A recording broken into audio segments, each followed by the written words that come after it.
Assalomu alaykum. Hasanboydaman. Uy egalariga mansarda izolyatsiyasi bo'yicha to'g'ri yechim berishga harakat qilaman. Videoni oxirigacha ko'ringlar va qanaqa konsultatsiya berganimni bilib olasizlar. Shuni endi optimalniy isitish tizimini qildirishimiz kerak. Sanjar aka bu yerda.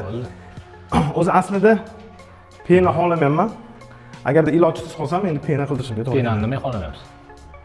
Undan effekti yuqoriroq bo'lgan narsani xohlamayman. Qattan bildingiz effekt yuqori narsa borligini. Sir bo'lmasa. Uni maslahat berishdi, o'zi u tom yopilguncha qilish kerak ekanda. Penani? Yo'q, pena emas, bazaltoviy покрытие. Da, tushundim. Qarang. Hozir ani pena deganiga aytyapman-da. Penachiligi men taklif bilan chiqqanman. Menga ham plus zo'r talabi bor-da. U texnik anaqilarga zonaligi, trudnodostupniyligi tez bo'ladi, ya'ni izolyatsiya turi.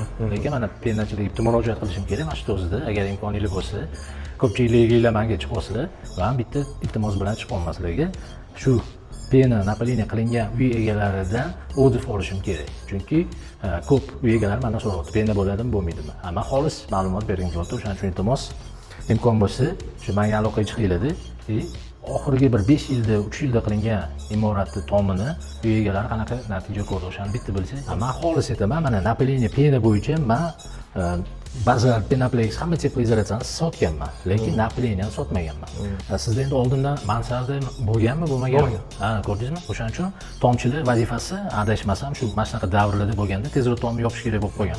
O'shaning hisobiga u zarari yo'q, u muammo emas. Mansarda haqida videom bor-ku, kundan yildan yilga oshyapti narxi. Har bitta manaqa kerakli maydondan unumli foydalansak bo'ladi. Mana podvol, mansarda, terrasa qo'shimcha plyusda mana yo'q joydan kelib qolgan kvadrat. Yo'q joydan kelib qolgan. Biznes tarafdan ham, uy egalari tarafdan ham qo'shimcha, misol uchun ko'pchilik mansardalarda kabinet qurib ekan. Kabinet maza qilib, dinozavr qo'yasiz, zvuk izolyatsiya qilib, bemalol ishlab o'tirsangiz bo'ladi. Nima maslahat berasiz endi bizga?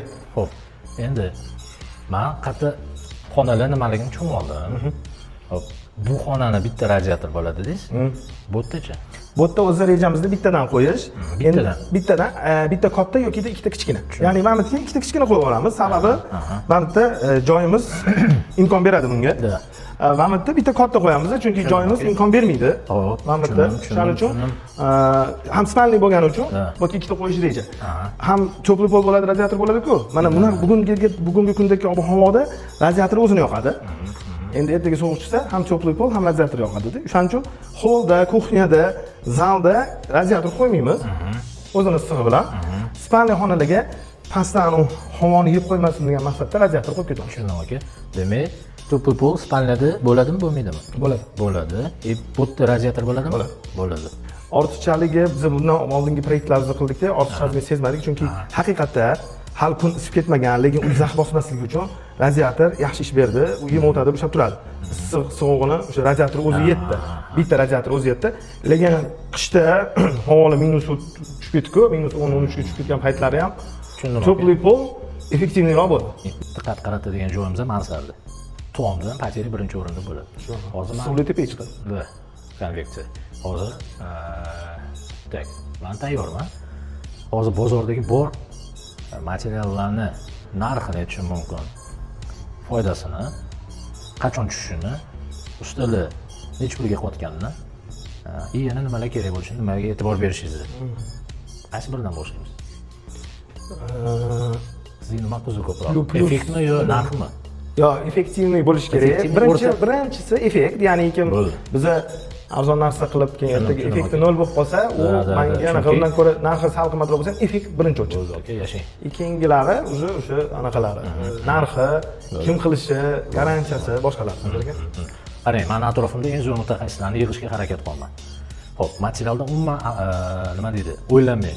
Obshivka gipsokarton bo'ladimi? Gipsokarton bo'ladi. Faqat gipsokarton o'tdan bo'lmaydi. Gipsokarton men patolog tekisli bo'ladi bunda. Tushundim. Qarang. Men mivatani, bazaltni, umuman plus tarafini izolyatsiyadan tashqari, zvuk izolyatsiya. Bu tunukan hisobiga yomon. Taqillaydi shunaqa. O'sha tarafdan yondashishimiz mumkin.